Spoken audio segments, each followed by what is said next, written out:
Assalamualaikum warahmatullahi wabarakatuh. Ketemu lagi di channel My Name is Novi. Pada video kali ini saya akan membahas tentang kebutuhan khusus pada masalah sosial. Yang pertama adalah kehamilan dalam penjara. Nah, kehamilan dalam penjara kita tahu ya bahwa wanita hamil yang di dalam penjara itu merupakan kelompok yang rentan ya terhadap rasa putus asa, kemudian mereka memiliki harga diri dan konsep diri yang rendah.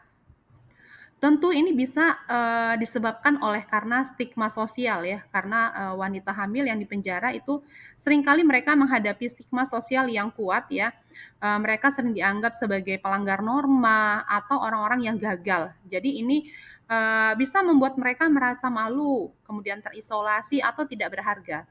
Atau mungkin mereka pernah merasakan trauma di masa lalu ya, seperti ada kekerasan dalam rumah tangga atau ada pelecehan seksual ya, sehingga trauma ini bisa, menyebabkan gangguan stres ya, pada pasca trauma atau depresi atau kecemasan yang berkepanjangan ya. Sehingga kehamilan dalam kondisi yang tidak diinginkan tentu dapat memicu kembali trauma-trauma yang, ada di masa lalu. Juga, wanita hamil yang di penjara seringkali kehilangan dukungan atau, dukungan sosial ya, dukungan ya dari keluarga, mungkin teman atau komunitas, mereka ditinggalkan ya. Jadi tentu mereka bisa memperburuk, perasaan kesepian mereka, putus asa, kemudian harga dirinya tentu harga diri yang rendah. Atau ketidakpastian, pada masa depan ya, khawatir bagaimana nanti apakah mereka bisa menjadi orang tua yang baik, ya bagaimana anak mereka bertumbuh nantinya gitu, pada saat mereka sudah dilahirkan ya, anak-anak mereka sudah dilahirkan bagaimana mereka, dibesarkan ya, atau kondisi-kondisi penjara yang sangat menantang. Tentu lingkungan penjara itu kan, lingkungan yang keras ya, dan tentunya, kurang akses ya untuk, perawatan kesehatan atau rutinitas yang membosankan. Jadi itu bisa saja memperburuk kondisi-kondisi wanita hamil yang ada di dalam penjara. Lalu ada hak wanita hamil ya, selama di penjara, itu yang pertama itu mereka diperbolehkan atau, melakukan ya ibadah itu sesuai agama dan kepercayaannya. Kemudian, mereka bisa mendapatkan perawatan rohani maupun jasmani, pendidikan dan pengajaran, kemudian, mendapatkan pelayanan kesehatan dan makanan yang layak, ya. Mendapatkan bahan bacaan atau siaran-siaran yang tidak dilarang ya, atau mendapatkan premi atau upah atas, pekerjaan yang mereka lakukan. Lalu seperti apa jika wanita hamil di penjara itu melahirkan ya, untuk, anak narapidana yang memang ada yang dibawa ke lapas ya, atau mereka dilahirkan di lapas itu akan diberikan ya, makanan tambahan sesuai dengan petunjuk dokter, selama 2 tahun. Jadi ketika setelah, 2 tahun itu anak-anak itu akan dikembalikan kepada orang tua yang di luar ya, atau misalkan ayahnya atau keluarga, mereka ya yang lain, seperti itu. Kemudian ada hak lain ya saat wanita hamil di penjara itu yang pertama itu diberikan dispensasi untuk tidak mengikuti kegiatan olahraga ya, kemudian ada dispensasi untuk tidak ikut kerja bakti, kemudian diberikan dispensasi terhadap kegiatan yang tentunya bisa membahayakan ibu hamil. Lalu seperti apa sih masalah yang dihadapi, pada ibu hamil di dalam penjara itu? Nah, yang pertama itu ada sebagian lapas ya yang memang belum memiliki poliklinik sendiri ya, sehingga tentu jika poliklinik sendiri tidak ada di dalam lapas ya, itu ketersediaan obat-obatan untuk, ibu hamil itu, masih bergabung ya dengan lapas yang lain dan tentu, terbatas ya.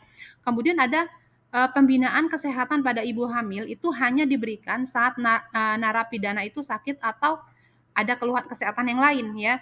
Kemudian, wanita hamil di penjara itu hanya diberikan tablet FS saja, jadi tidak ada, vitamin-vitamin tambahan yang lain ya. Dan poliklinik lapas itu, ada yang tidak mengelola obat-obatan, sehingga memang ibu hamil yang di dalam penjara itu, obat kemudian, vitamin itu sangat terbatas ya untuk mereka. Lalu apa dampaknya? Nah, dampak yang bisa terjadi itu yang pertama ibu hamil tentu berpotensi ya keguguran, apalagi misal mereka masuk pada saat, masuk penjara, itu tidak mengetahui bahwa dirinya hamil ya. Kemudian bisa saja ya janin itu meninggal dalam kandungan ya, Atau jika misalkan ibu hamil ya atau perempuan hamil itu memiliki masalah-masalah yang lain ya, seperti epilepsi. Jadi bukan bukan hanya hamil tetapi mereka atau ibu hamil itu memiliki penyakit lain ya, misalkan epilepsi. Tentu itu akan memperparah ya kondisi ibu hamil karena tentu keterbatasan obat itu terbatas ya, obat dan sarana itu terbatas di dalam penjara. Lalu bagaimana solusi yang bisa dilakukan ya? Solusi itu yang pertama adalah bisa mengadakan kerjasama dengan pihak ketiga ya dalam memberikan kesehatan ibu hamil, misal dengan lembaga bantuan bantuan hukum atau lembaga-lembaga non pemerintah ya yang bisa memberikan pelayanan kepada ibu hamil. Kemudian mengembangkan pusat layanan kesehatan seksual dan reproduksi dengan layanan drop-in atau mobil klinik ya, mobil klinik. Kemudian ada jenis pelayanan yang diberikan adalah konseling ya tentunya dalam lingkup kesehatan reproduksi ya dan pemeriksaan obstetri dan ginekologi. Atau bisa diupayakan kerjasama lintas sektor ya sebagai upaya preventif pencegahan atau dalam keterlambatan penanganan bagi wanita hamil di dalam penjara. Atau mungkin ada lapas khusus yang untuk perempuan ya sehingga itu akan dimonitoring dengan dinas kesehatan. Lalu kita berikutnya akan membahas tentang single parent. Nah, di sini pasti sudah tahu semua apa itu single parent ya, bahwa single parent itu adalah tidak menikah ya, atau berpisah ya setelah memutuskan menjadi orang tua tunggal, atau keluarga yang memiliki orang tua tunggal. Penyebabnya apa? Nah, penyebab dari single parent itu pertama bisa saja mereka kehilangan pasangan akibat pasangannya meninggal, atau ada perceraian, atau ditelantarkan, atau ditinggal suami tanpa dicerai, atau kehamilan di luar nikah, atau punya anak ya dari hasil adopsi ya tanpa mereka menikah tetapi mengadopsi anak, dan kematian. Lalu apa dampaknya? Ya di sini dampak yang bisa terjadi itu ada dampak positif dan dampak negatif. Nah, kalau untuk dampak positif tentu anak ya akan terhindar dari komunikasi kontradiktif ya atau berlawanan ya. Kalau pasangan suami istri yang memiliki anak yang memang masih utuh ya orang tua laki-laki dan perempuan masih ada, itu tentu anak sering dihadapi oleh komunikasi yang berbeda ya antara ibu dan ayah. Jadi anak akan bingung mana yang mereka akan ikuti, ibu atau ayahnya ya. Sedangkan jika single parent tentu mereka hanya mendapatkan komunikasi satu arah, komunikasi pada satu orang tua ya sehingga mereka terhindar dari komunikasi kontradiktif atau yang berlawanan. Kemudian di dalam single parent ibu itu sangat berperan penuh ya dalam pengambilan keputusan karena memang tidak ada tempat mereka untuk sharing ya, tidak ada tempat untuk berbagi sehingga memang sepenuhnya keputusan itu akan diambil oleh ibu. Dan tentu ibu harus tegar dalam menghadapi semua masalah yang ada di dalam rumah tangga. Kemudian anak ya lebih mandiri ya, berkepribadian kuat, sering ditinggal pergi pada saat mencari nafkah dan sebagainya ya, tidak ada yang mendampingi, bisa jadi seperti itu. Dampak negatif yang pertama tentu beban ekonomi ya, karena yang mencari nafkah itu hanya satu orang ya, tentu ekonomi itu ditopang oleh si ibu saja.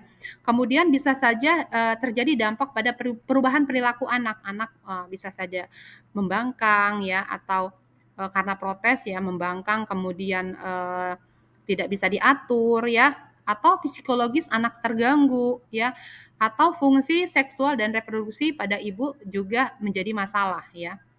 Lalu penanganannya seperti apa? Nah, penanganan bisa diberikan anak ya bisa diberikan kegiatan yang positif ya dengan menyalurkan hobi atau kursus ya, misalkan hobi memasak untuk anak perempuan ya atau misalkan anak laki-laki senang bermain bola itu dibiarkan untuk bermain bola ya. Kemudian mengajarkan anak itu berperilaku baik ya dengan berkunjung kepada keluarga lain yang orang tuanya utuh ya, sehingga mereka bisa meneladani ya apa yang tidak didapat dari keluarga sendiri. Atau orang tua bergabung pada komunitas orang tua tunggal ya, sehingga orang tua juga tidak merasa kesepian ya atau merasa sendirian sehingga bisa berbagi cerita ya, berbagi pengalaman bagaimana menghadapi atau bagaimana menjadi single parent. Kemudian, ada upaya pencegahan supaya tidak terjadi single parent ya. Yang pertama tentu mencegah hamil di luar nikah. Yang kedua, ketika menikah itu mempersiapkan perkawinan dengan baik ya untuk menghindari perceraian. Kemudian menciptakan kebersamaan antara, anggota keluarga ya, sering bersama ya, menjalin komunikasi yang baik ya. Kemudian tentu meningkatkan kondisi spiritual keluarga. Lalu peran bidan seperti apa? Nah, peran bidan itu bisa memberikan konseling ya kepada ibu yang single parent atau memberikan support ya agar ibu lebih kuat dan selalu berpikir positif ya sehingga ibu itu tidak sendirian ya. Dia bisa berbagi atau menuangkan emosi-emosinya ya sehingga dia bisa menjadi ibu yang baik untuk anak-anaknya. Lalu berikutnya adalah ibu pengganti. Ya, tentu kalau namanya ibu pengganti ini ya, julukan ya pada seorang perempuan yang melakukan perjanjian di mana mencakup persetujuan untuk menjalani kehamilan bagi orang lain ya. Ada dua ya, yaitu adalah yang hanya sewa rahim saja atau sewa rahim dengan sel telurnya. Tentu pada ibu pengganti ini pasti ada masalah yang bisa ditimbulkan ya. Masalah-masalah yang ditimbulkan itu bisa pertama ya dapat mengalami gangguan kesehatan reproduksi di masa yang akan datang karena tentu dalam kehamilan dan persalinan itu bisa saja mengalami komplikasi ya pada saat hamil atau bersalin ya. Bukan hanya bisa normal saja, tetapi mungkin terjadi komplikasi pada saat kehamilan dan persalinannya. Dan itu tentu akan mempengaruhi sistem reproduksi wanita yang dipinjam rahimnya. Atau masalah yang terjadi bisa saja membunuh rasa keibuan dari seorang wanita ya yang susah payah mengandung, kemudian susah payah melahirkan, kemudian anak itu harus diberikan kepada orang lain ya. Atau bisa saja jadi perselisihan dalam menentukan keturunan ya. Jadi ini keturunannya siapa sebenarnya? Apakah pada ibu pengganti ya ataukah pada ibu yang menyewa rahimnya? Lalu ada juga bisa saja terjadi pada perselisihan ketika ibu pengganti tidak mau menyerahkan bayi itu kepada yang menyewa ya atau yang memiliki sel ovumnya. Nah, ini pasti akan panjang ya kalau sudah perselisihan seperti ini. Tentu akan menghadapi masalah hukum ya. Sehingga uh, harus ada upaya ya untuk mencegah dari sewa rahim ini. Yang pertama ya bisa dicegah dengan pendidikan dan konseling ya dengan memberikan informasi resiko medis apa sih yang bisa terjadi jika memang tetap ingin menyewa rahimnya. Kemudian bagaimana payung hukumnya ya seperti apa di negara yang yang ditempati atau di daerah yang ditempati ya apakah negara itu mendukung atau tidak ya kemudian bagaimana etika yang berkaitan ya seperti apa etika di masyarakat apabila ada dilakukan sewa rahim ya kemudian tentu mengutamakan kesejahteraan ibu dan anak ya itu upaya yang paling harus diutamakan ya dalam masa kehamilan atau setelah masa kehamilan itu harus diupayakan lebih kepada kesejahteraan ibu dan anak. Kemudian tentu harus kerjasama dengan tenaga medis lainnya seperti dokter, psikolog atau konselor ya. Yang paling penting itu adalah konseling kehamilan yang aman ya, yang lebih baik tidak menyewa rahim tentunya ya. Jangan sampai itu terjadi ya. Baik, mungkin hanya ini yang bisa saya sampaikan pada video kali ini. Saya akhiri, terima kasih atas perhatiannya. Saya akhiri, wassalamualaikum warahmatullahi wabarakatuh.